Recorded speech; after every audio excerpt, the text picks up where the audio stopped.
오늘부터 시작하여서 신앙의 개혁 두 번째, 지난번 요시야 왕을 여러분들과 함께 나누었다면 오늘부터 시작해서 히스기야 왕 여러분들과 함께 나누고자 합니다. 특별히 히스기야 이야기는요, 우리 청년들과는 미리 오래전에 함께 나누어 본 바 있고, 또 집회를 요청하면 제가 즐겨 말씀을 나누는 귀한 본문 가운데 한 본문이기도 해요. 근데 다시 처음부터 다시 리셋하고 다시 오늘 말씀을 준비했습니다. 그리고 또다시 하나님께서 우리에게 부어주시는 하나님의 귀한 은혜가 있어서 전에 있었던 계시에 또다시 계시를 우리가 더하여서 아마 청년들은 지난번 들었던 말씀에 조금 더 업그레이드 되어진 버전이 아닐까 생각되어지고요, 우리 성도들에게는 제가 이 히스기야 말씀을 여러분들에게 전할 수 있어서 얼마나 기쁜지 모르겠습니다. 예상컨대 약 한 3주 내지 4주 동안 우리가 걸어가고 또 분량에 따라서 그 이상으로도 넘어갈 수 있겠는데, 이번 기회를 통하여서 우리는 이 히스기야의 귀한 신앙들을 배워가고 또 우리의 귀한 교훈 삼는 저와 여러분들 되었으면 참 좋겠습니다. 열왕기하 18장부터 시작해서 20장까지 총 3장에 걸쳐서 이 히스기야 이야기가 나오고요, 이 이야기는 또 역대상, 역대하에서도 나오고 또 이사야서에서도 이 히스기야가 등장하기도 해요. 히스기야는 누구인가? 북이스라엘과 남유다로 나누어졌을 때에 이 남유다의 왕이었는데, 그의 아버지 정도는 우리가 알고 가야 되겠습니다. 그 아버지 이름이 무엇이냐면 아하스예요. 근데 이 아하스를 우리가 알아야 되는 이유는 뭐냐면, 이 아하스가 말이에요, 북이스라엘과 남유다 가운데 이 남유다 왕들 가운데 그렇게 지독하게 악했던 왕이에요. 여러분, 이미 우리에게 뭔가 벌써부터 메시지를 주고 있지 않습니까? 그의 아버지 아하스는 유대 왕 가운데, 남유다 가운데 가장 악했던 왕, 하나님의 마음을 가장 아프게 했던 왕이 아하스였다는 거예요. 그러니까 최악의 왕입니다. 근데 놀라운 것은요, 그 최악의 왕에게서 남유다의 손꼽히는 위대한 왕 히스기야가 났다고 하는 거죠. 우리 사랑하는 귀한 청장년, 오늘 유아실에서 함께 예배드리고 있는데요, 여러분, 정말로 자녀 교육에 있어서 가장 중요한 것은 누구를 만나느냐가 정말 중요한 거예요. 좋은 선생님, 또 좋은 친구, 좋은 환경을 만나는 것 중요하지만, 자녀 교육에 있어서 정말로 중요한 사람이라고 한다면 부모의 영향력을 빼놓을 수 없습니다. 인정하시는 거죠? 부모가 얼마나 중요한지. 여러분, 그러나 자녀 교육처럼 말입니다, 내 뜻대로 안 되고 정말로 부모로 하여금 겸손하게 만드는 것이 바로 자녀라고 그렇게 여러분들에게 말씀드려요. 정말 자녀처럼 부모로 하여금 기도하게 하는 그러한 대상은 없다. 이스라엘 남유다 역사상 가장 악한 왕에게서 가장 걸출하고 영적으로 하나님을 깊이 사랑하고 동행했던 히스기야가 태어났다. 그러니까요, 성경은 우리에게 이렇게 이야기해요.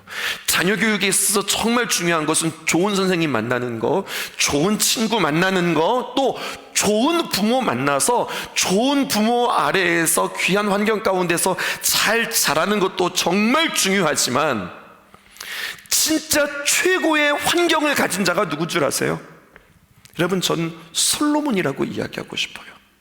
이 세상에서 가장 지혜롭고 똑똑하며 누구에게도 견줄 수 없는, 비교가 안 되는 지혜와 부와 명예를 가진 사람, 솔로몬. 그가 자식을 낳았어요. 그의 아들이 누구이냐? 르호보암이에요.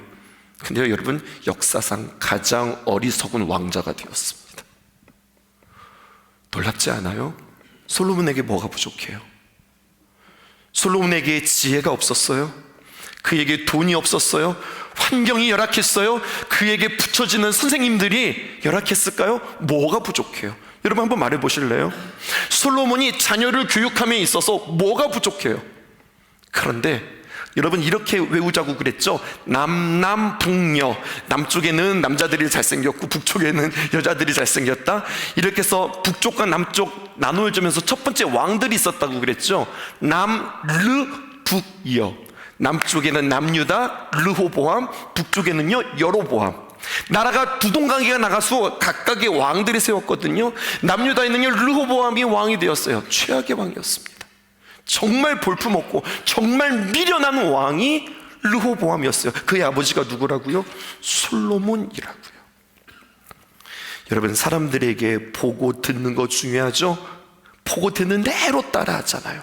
보여주는 거 정말 중요해요. 근데요, 성경은 이것에서도 아니, 정말 보고 듣는 것이 중요할까? 우리에게 그렇게 이야기해요. 또 하나의 이야기를 해볼까요? 여러분, 사사시대의 마지막 사사 사무엘의 아버지가 누구일까요? 실질적으로 그에게 영향력을 주었던 아버지, 아시다시피 사무엘은요 젖되자마자 실로에 있는 엘리에게 가서 그는 자랐잖아요.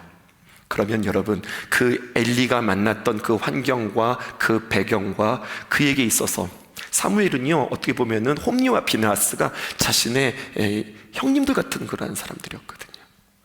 그런 환경에서 여러분 사무엘이 났다는 겁니다.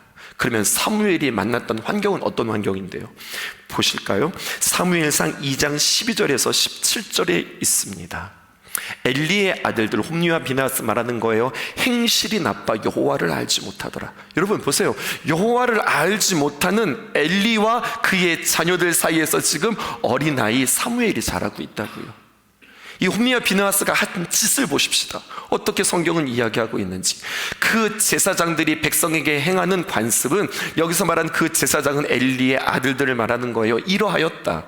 곧 어떤 사람이 제사를 드리고 그 고기를 삶을 때에 제사장의 사환이 홈리와 비느하스의 종이지요 와서 뭐라고 이야기했냐? 손에 새 갈고리를 가지고 와서, 넘겨주실까요? 그것을 냄비나 숯에다가, 큰 숯에다가 가마에 찔러 넣어 갈고리에 걸려 나오는 것은 제사장이 자기의 것으로 가지되 실로에서 그곳에 온 모든 이스라엘 백성에게 이같이 할 뿐 아니라. 백성들이 하나님 앞에 귀하게 드린 귀한 제물을 가지고요 솥에다가 올려놨는데 그걸 가지고 갈고리로 턱턱 찍어가지고 걸리는 것들은 다 따로 담았단 말이에요. 그리고 보십시다. 기름을 태우기 전에도 제사장의 사환이 와서 제사장 드리는 사람에게 이르기를, 제사장에게 구워 드릴 고기를 내라. 그가 내게 삶은 고기를 원하지 아니하고 날 것을 원하신다. 여러분, 하나님의 귀한 제물에 대하여서 이렇게 함부로 손대기 시작합니다. 자기들이 하나님의 드려질 귀한 제물에 대해서 자신들이 함부로 찬탈하는 것이 홈리와 비느하스의 모습이었습니다. 그 사람이 이르기를 반드시 먼저 기름을 태운 후에 내 마음대로 원하는 대로 가지고 가라 하면 그가 말하기를 아니라 지금 내게 내라. 그렇지 아니면 내가 억지로 빼앗으리라 하였으니. 여러분, 이 소년들의 죄가 여호와 앞에 심히 크는 그들이 여호와의 제사를 멸시함이었더라.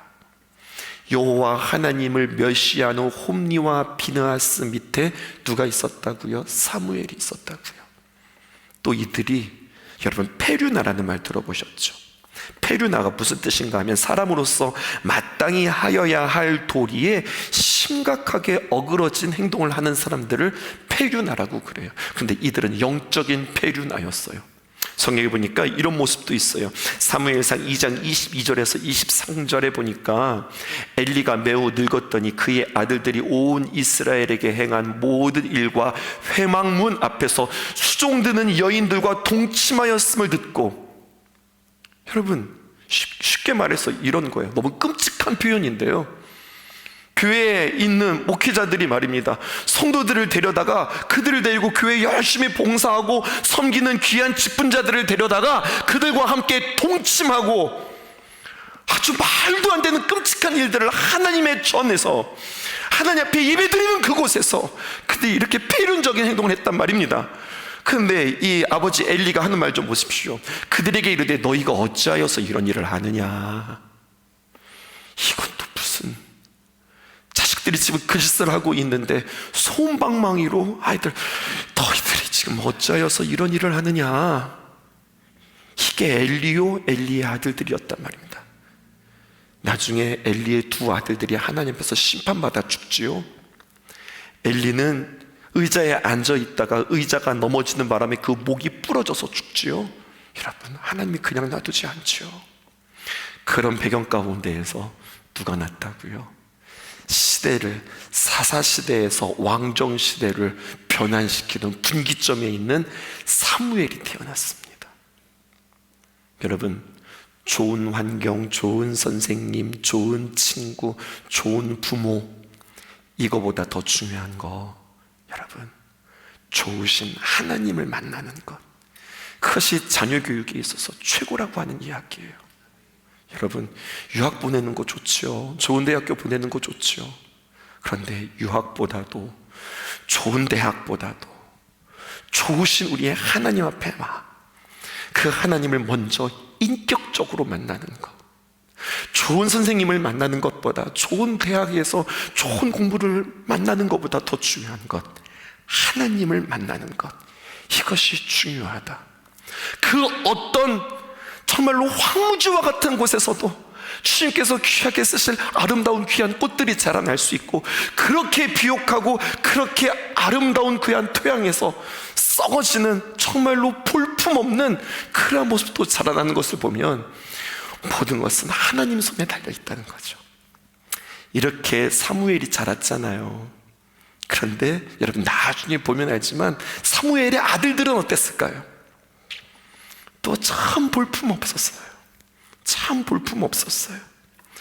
여러분, 위대한 부모 밑에 위대한 자녀 나올 수 있고요, 악한 부모 밑에 악한 자녀 나올 수 있지만, 여러분, 위대한 인물의 악한 자녀 나올 수 있고요, 정말로 악한 부모의 악한 배경에서 위대한 자녀가 나올 수 있어요. 그런데 위대한 이들의 공통점은 누구냐? 하나님 손에 있는 자. 이것을 먼저 성경은 우리에게 이야기하고 있어요. 여러분, 욕하면서 배운다라는 말 아세요? 아버지가 술주정뱅이에요. 욕하는 거에 내가 다시는 아버지 같은 사람 되지 않을 거야. 근데 두 종류의 사람이 있어요. 욕하면서 배운다고 그 아들은요, 더 심각한 알코올 중독자가 될 수 있고요, 술주정뱅이의 아버지 밑에서 나는 그러지 말아야지 하면서 정말로 훌륭한 주의 종이 나올 수도 있다고요.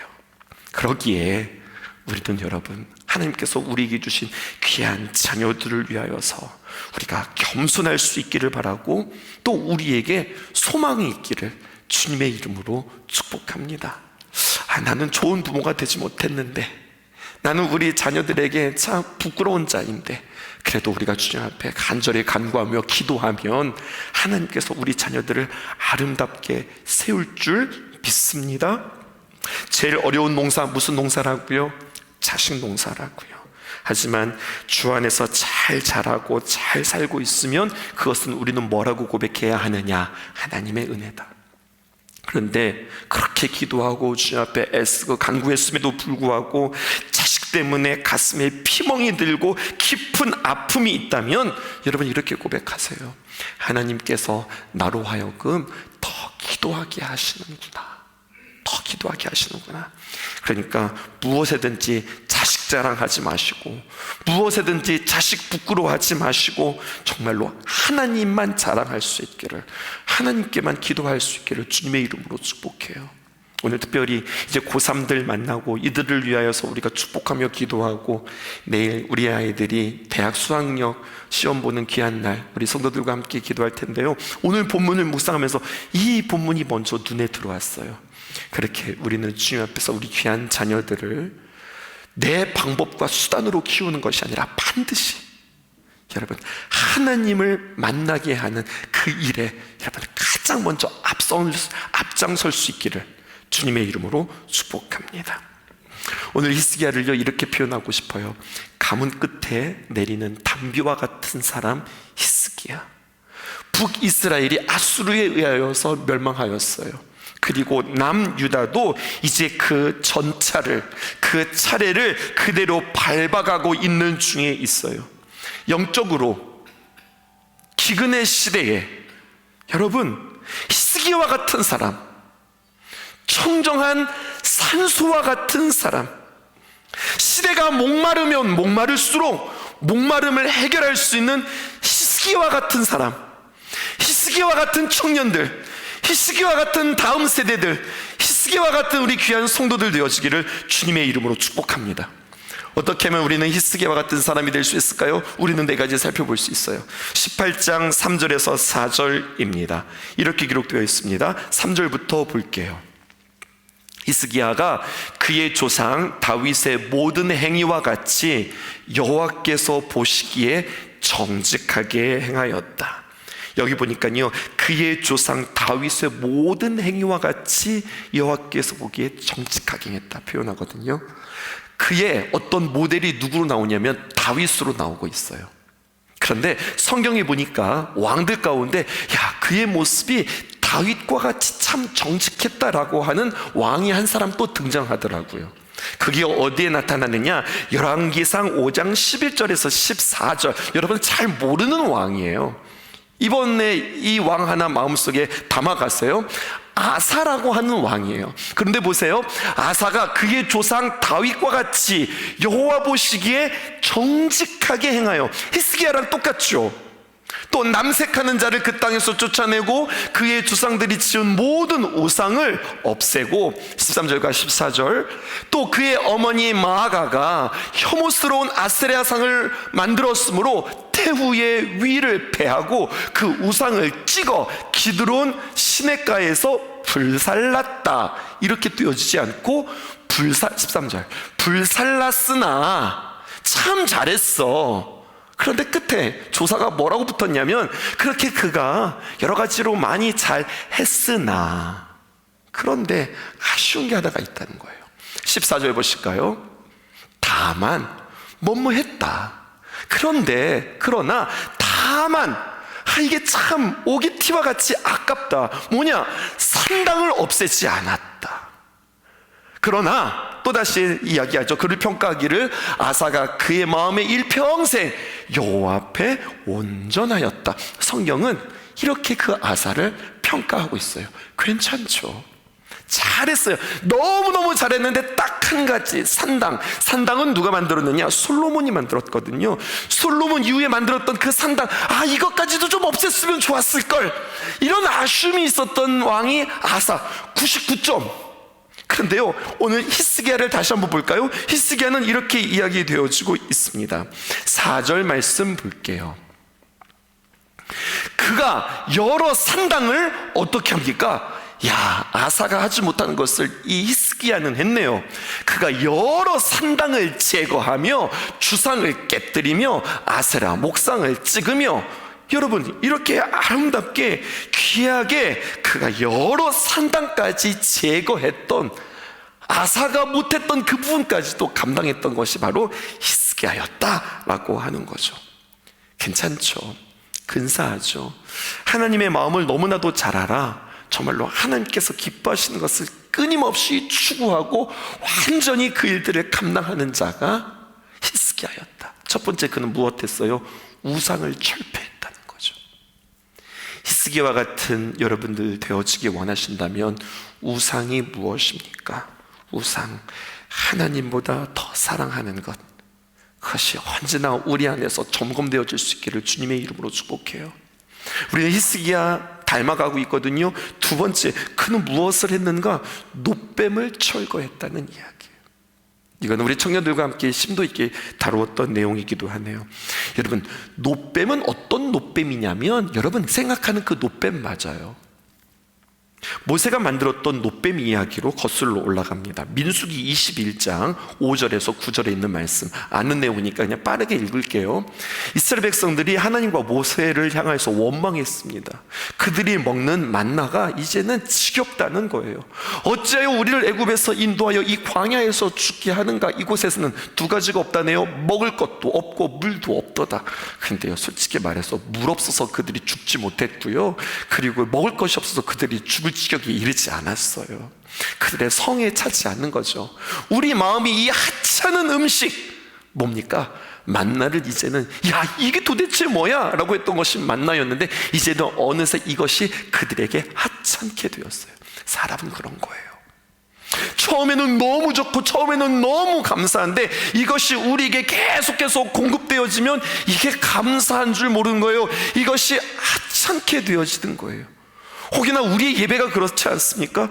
우리 예배가 주님 앞에 나아감에 있어 얼마나 방해가 됩니까? 얼마나 어려움이 있습니까? 별로 없지 않지 않습니까? 그냥 내가 딱 각오하고 다짐만 하면 이 좋은 공간에서, 이렇게 좋은 환경 속에서 우리가 마음껏 찬양하며, 오늘 이 밤에 내가 철야한다고 할 때 막을 사람 누가 있겠어요?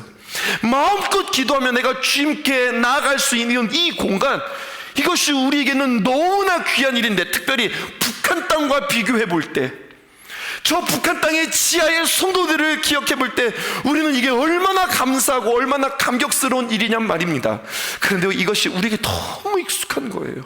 너무 쉬운 거예요. 수요일에도 예배, 새벽에도 예배, 주일에도 예배, 저녁에도 예배, 늘 우리는 마음만 먹으면 주님 앞에 예배 드릴 수 있으니, 이것이 어느새 우리에게 익숙해지고 익숙해지다 못해 우리에게 하찮아질 수 있어요.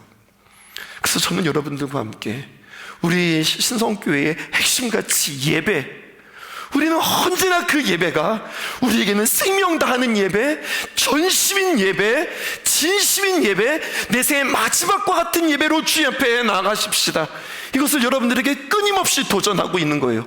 예배는 우리에게 이렇게 날마다 새로워야 해요. 그런데 여러분, 이들은요, 이렇게 하나님 앞에 불평하며 그들에게 주어진 만나에 대해서 그들은 익숙해졌습니다. 그러자 보세요, 불평하는 자에게 하나님께서는 심판하세요. 계속해서 볼까요? 여호와께서 불뱀들을 백성 중에 보내어 백성을 물게 하심으로 이스라엘 백성 중에 죽은 자가 많으니라. 노뱀이에요, 불뱀이에요? 불뱀입니다. 아마도 이 뱀은요, 그 모양이 그 불의 모양과 같은, 광야에 있는 코브라와 같은 독이 많은 뱀이 아니었을까 성경학자들은 추정하고 있어요. 7절 볼게요. 백성이 모세에게 이르러 말하되 우리가 여호와 당신을 향하여 원망함으로 범죄하였사오니 여호와께 기도하여 이 뱀들을 우리에게서 떠나가게 하소서. 이 뱀이 한두 마리가 아니었군요. 엄청난 뱀들이 와가지고 이 백성들을 다 물었군요. 우리에게서 떠나가게 하소서. 모세가 백성을 위하여서 기도합니다. 그랬더니요, 8절이요, 여호와께서 모세에게 이르시되 불뱀을 만들어 장대 위에 매달아라. 물린 자마다 그것을 보면 살리라. 모세가 놋뱀을 만들어 장대 위에 다니 뱀에 물린 자가 놋뱀을 쳐다본 즉 어떤 일이 일어났습니까? 모두 살더라. 그리고 이것은 나중에 신약 성경에 십자가에 달리신 예수님으로 우리에게는 이것들이 더 확장되어서 우리에게 해석되어지지요. 누구든지 주를 믿는 자는, 주를 바라보는 자는, 주의 이름을 부르는 자는 구원을 얻으리라. 이 감격이, 이들의 은혜가 그들에게 있었어요. 그런데 중요한 것은요, 여러분 보세요, 그때로부터 시작하여서 이 놋뱀이 변질되기 시작하는 겁니다. 이것은 심볼이잖아요. 이건 상징이었잖아요. 그런데 이것이 이스라엘 백성들 가운데 국보가 되는 거예요. 이것이 그들에게 보물이 되어지는 거예요. 하나님의 임재, 하나님의 구원, 하나님의 일하심의 상징이에요. 근데 여러분, 이 상징, 심볼이 변질되어서 아이돌, 우상이 되었어요. 여러분, 이들이 이것들을 분별하지 못하고, 여러분, 다윗 시대 그리고 솔로몬 시대를 이어 여러분 히스기야 때까지 이것이 여전히 그들에게 숭배의 대상이 되었단 말이에요. 지금 모세 때면은 출애굽 시대잖아요. 그러면 이게 여호수아 이전 시대란 말입니다. 민수기에 나왔던 이야기인데, 그때로부터 시작해서 민수기, 신명기, 여호수아, 사사기, 그리고 왕정 시대에 이르기까지, 심지어는 다윗 시대에도 이 놋뱀은 그들에게 무엇이 되었다는 이야기예요? 숭배의 대상이 되었다는 이야기예요. 그런데 히스기야가 이거를 분별합니다. 가만히 있어보자. 이것은 놋뱀이잖아. 이것은 우리가 분향했다. 성경에 보니까 분향했다고 이야기하거든요. 이것은 예배의 대상이 아니잖아. 이것은 심볼이고 여기에 역사신 하나님이 중요하지 어떻게 이게 중요해? 그리고 이 히스기야가 선포합니다. 뭐라고 선포하냐? 이것은 느후수단이다. 느후수단, 성경이 기록되어져 있어요. 그리고 거기에 각주가 붙어 있습니다. 각주의 밑으로 보면 뭐라고 적혀져 있느냐, 느후수단 번호가 붙어 있고요. 그 끝에는 이렇게 기록되어 있어요. 그것은 놋조각이다. 그것은 놋조각에 불과해. 놋조각에 불과하지 않아. 하나님의 역사가 중요하고 하나님의 일하심이 중요하지, 도대체 너희는 무엇을 바라보고 무엇에 분양하고 섬기면서 살아가는 거야? 이들에게 다시 한번 신앙의 개혁을 줍니다. 우리는 이제까지 무엇을 붙잡고 살았지? 여러분, 신앙은 무슨 싸움이라고요? 본질 싸움이라고요. 뭐가 중요하지?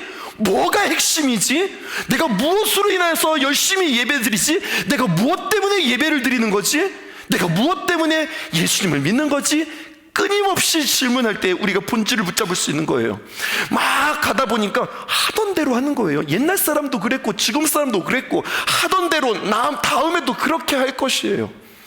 여러분, 좋은 전통들은 이어가야 하겠지만, 여러분, 나쁜 패습과 나쁜 정통들은 끊어내고 새롭게 되어져야 합니다.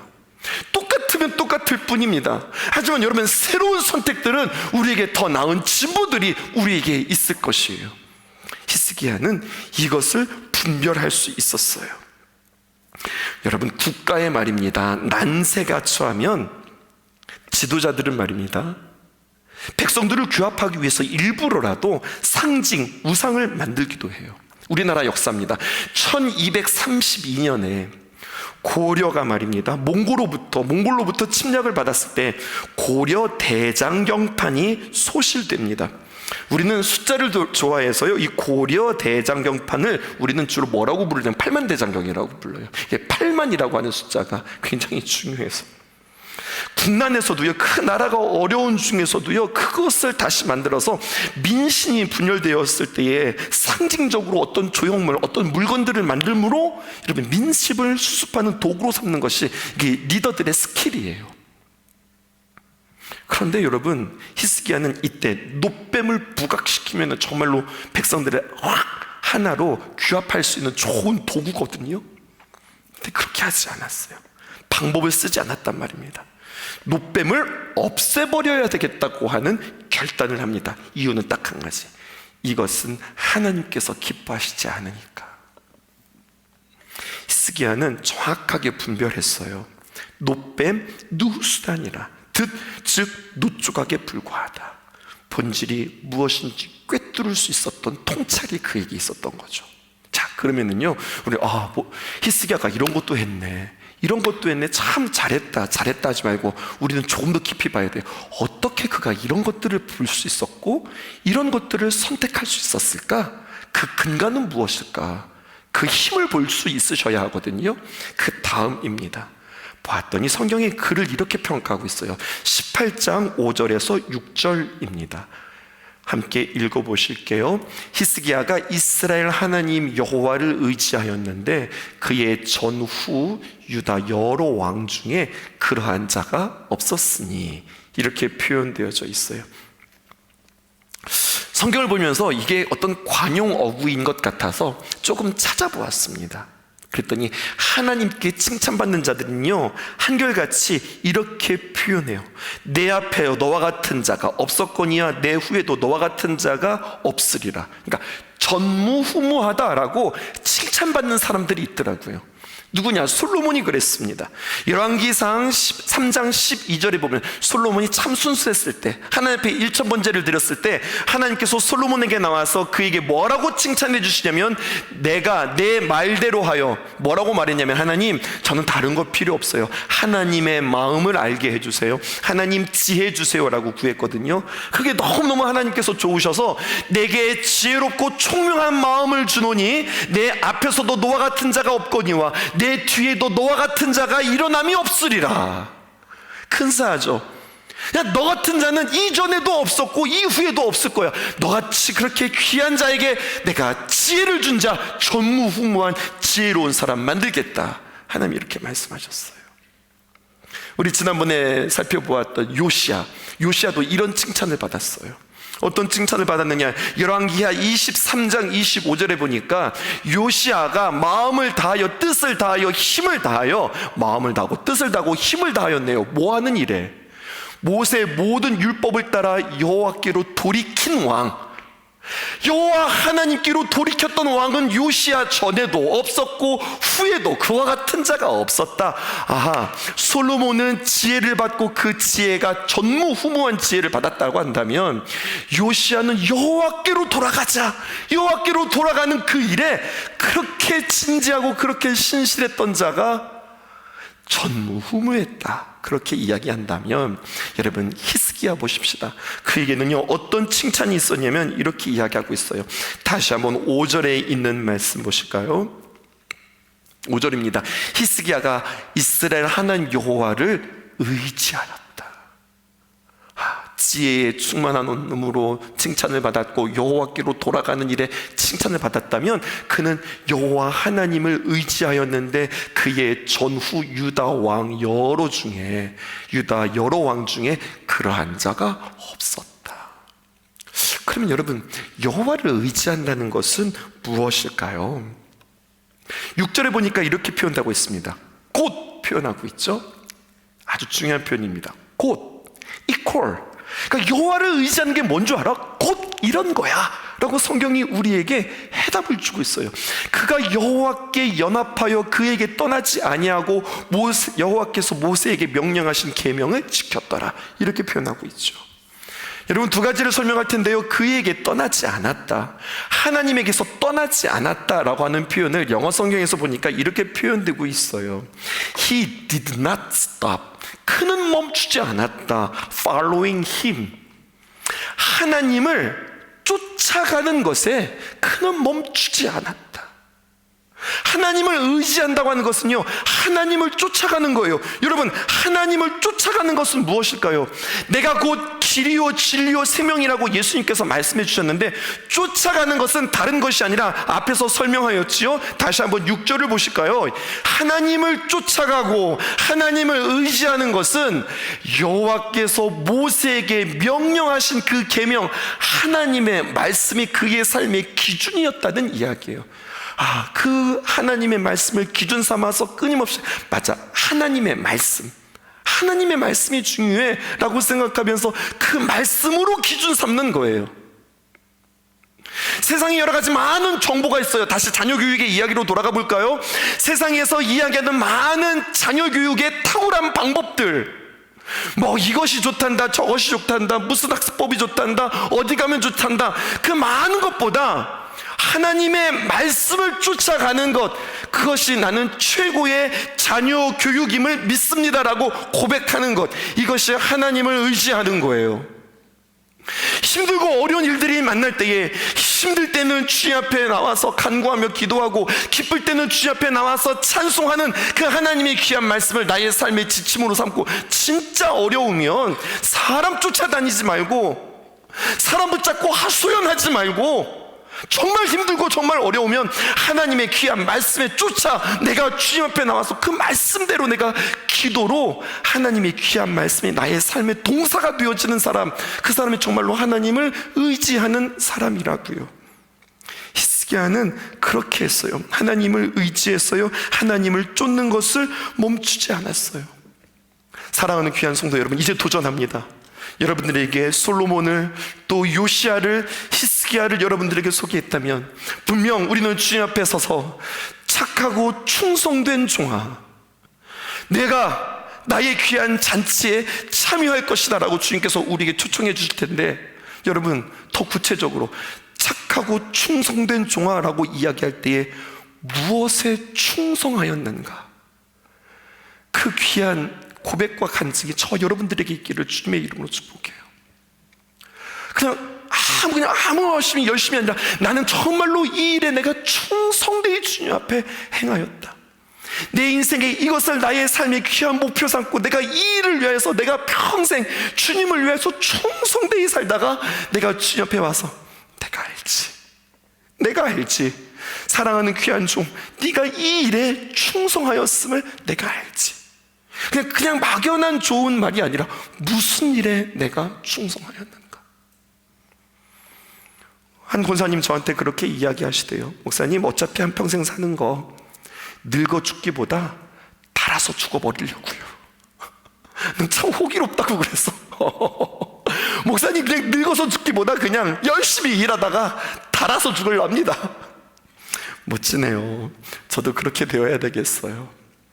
한 번을 하더라도 정말로 내 인생의 마지막인 것처럼, 내가 한 번을 고백하더라도 정말로 내 온 마음과 내 정성을 쏟아서, 내가 잘하는 것은 못하지만 정말 내가 주님 사랑하는 마음으로 내가 열심을 쏟습니다. 착하고 충성된 종이라고 칭찬하지 않을까요? 마지막입니다. 그의 표현에 있어서 어떻게 그가 그렇게 분별할 수 있었고, 그리고 그가 그렇게 모든 상담들을 다 철폐할 만한 용기가 그에게 있었는가? 오늘 성경의 6절에 또 한 가지 해답이 있어요. 그게 바로 무엇이냐? 6절 다시 한번 띄워주실까요? 이런 표현이 있습니다. 곧 그가 여호와께 연합했다. 연합했다. 성경에 최초로 연합했다라고 하는 표현이 어디에 등장할까요? 연합하다, 나바크라고 하는 히브리어거든요. 성경에 한번 상상해보세요. 최초로 연합했다라고 하는 그게 어디에 나올 것 같으세요? 예, 맞아요. 거기요. 아담과 하와가 창세기 2장 24절에 띄워주실까요? 이러므로 남자가 부모를 떠나 그의 아내와 합하다고 하는 표현이요, 연합하다는 거예요. 한 몸을 이룰지로다. 여러분, 히스기야가 하나님과 어떻게든지 한 몸이 되려고 그렇게 몸부림쳤던 사람인 것 같아요. 우리는 예수님의 사람을 우리가 함께 양육하면서 그 고백하죠. 내가 그리스도와 함께, 여러분, 함께 내가 십자가에 못 박혔나니 그런즉 이제는 내가 산 것이 아니요 내 안에 계신 예수 그리스도, 그분이 내 안에 사는 것입니다. 우리가 늘 고백하면서 살아가는 거 아니겠어요? 히스기야가 여호와 하나님과 얼마나 친밀했던가. 마치 아담과 하와가 그 한 몸을 이루듯이, 부부가 한 몸을 이루듯이 내가 주님과 한 몸을 이루며 연합하는 그러한 귀한 기도 제목이 저와 여러분들에게 있기를 주님의 이름으로 축복합니다. 또 한 가지 표현이 있네요. 연합했다라고 하는 표현이 있다면 또 한 가지 표현, 떠나지 아니하고. 이 표현을요, 좀 더 원어적으로 표현해보면 이렇게 표현되어 있더라고요. 그냥 떠났어 이런 뜻이 아니라 등 돌리지 아니하고 라고 그렇게 표현하고 있더라고요. 그렇게 하나님과 연합한 결과입니다. 이렇게 말씀드리고 마무리하겠습니다. 7절과 8절, 그렇게 하나님을 의지하고 쫓고 그리고 주님과 연합했더니 7절, 여호와께서 그와 함께 하심에 그가 어디로 가든지 형통 동그라미 형통하였더라. 저가 아수르 왕을 배반하고 섬기지 아니하였고, 충분히 아수르 왕을 섬길 수 있었거든요. 근데 섬기지 않고 배반했고, 하나님을 섬겼고 하나님을 배반하지 않았다. 여러분, 이 말입니다. 아수르 왕을 배반했고 하나님을 배반하지 않았다. 아수르 왕을 섬기지 아니하였고 하나님을 섬겼다. 여호와 하나님만 의지하고 여호와 하나님과만 연합했고 여호와께 등 돌리지 않으면 여러분 어디로 가든지 형통하고, 그리고 여러분들 8절입니다. 그가 블레셋 사람들을 쳐서 가사와 그 사방에 이르고 망대에서부터 견고한 성에까지 이르렀더라. 그의 나라가 부강하여서 블레셋 사람들을 쳐서 가사와 그 사방에 이르고 망대부터 시작해서 견고한 성까지 그 나라가 부강한 이야기가 성경에 기록되어져 있어요. 그런데 여러분, 지금이 핵심입니다. 하나님께 떠나지 않고 하나님 의지하고 하나님만 의지하고 하나님과 연합했더니 형통했네. 하나님과 함께 했더니 그가 나라가 정말로 부강했네. 여기에 여러분들이 은혜 받지 않기를 주님의 이름으로 축복해요. 이거 하나님과 함께 하니까 이게 형통하는구만. 하나님과 하니까 이거 나라가 이렇게 강성해지고 세져서, 망대서부터 끝까지 막 나라가 막 엄청나게 커졌구만. 이게 중요한 게 아니에요. 우리는 형통을 목적으로 하나님과 연합하는 게 아니라고요. 아멘이십니까? 내가 커지고 내가 세지기 위하여서 하나님과 연합하는 게 아니라고요.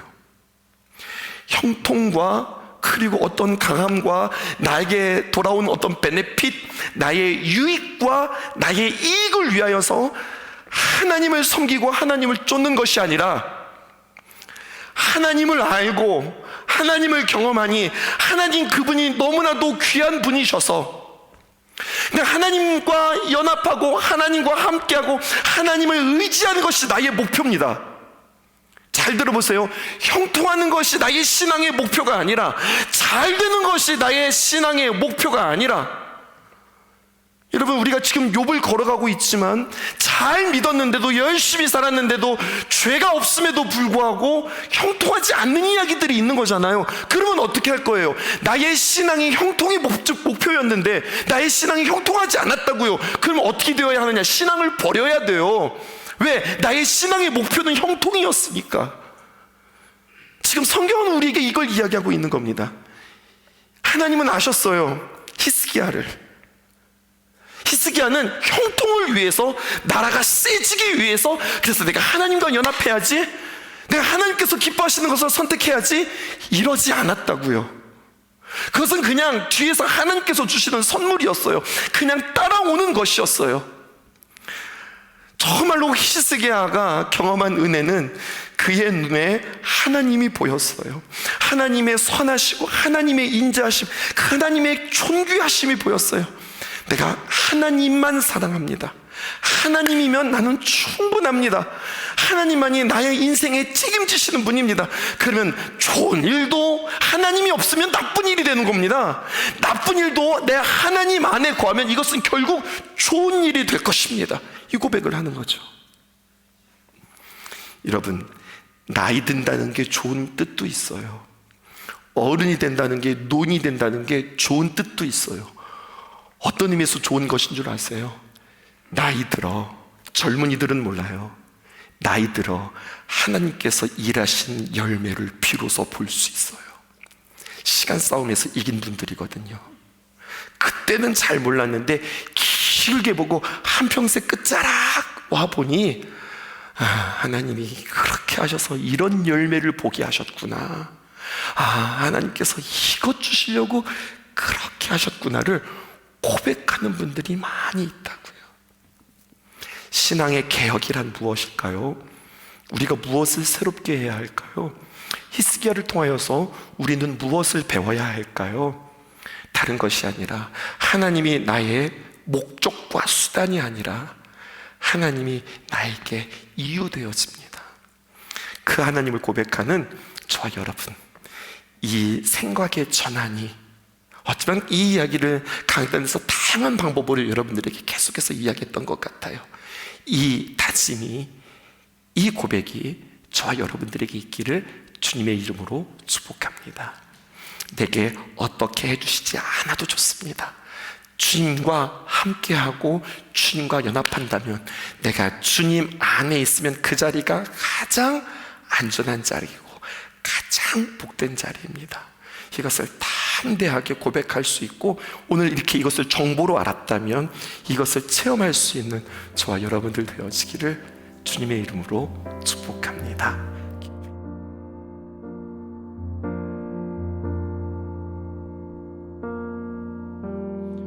아버지 사랑 내가 노래해, 아버지 은혜 내가 노래해. 그 사랑 변함없으신, 거짓 없으신, 성실하신 그 사랑, 상한 갈 때 꺾지 않으시는, 꺼져가는 등불 끄지 않는 그 사랑, 변함없으신, 거짓 없으신, 없으신 성실하신 그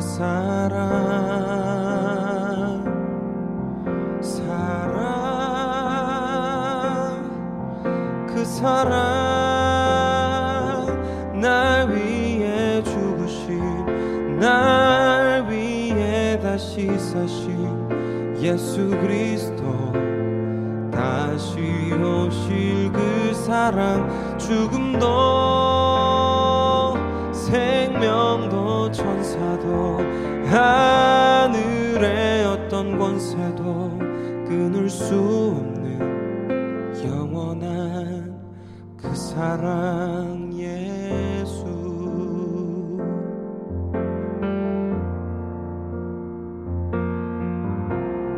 아버지 사랑 내가 노래 아버지 은혜 내가 노래 그 사랑 변함없으신 거짓 없으신 성실하신 그 사랑 상한 갈대 꺾지 않으시는 꺼져가는 등불 끄지 않는 그 사랑 변함없으신 거짓 없으신 성실하신 그 사랑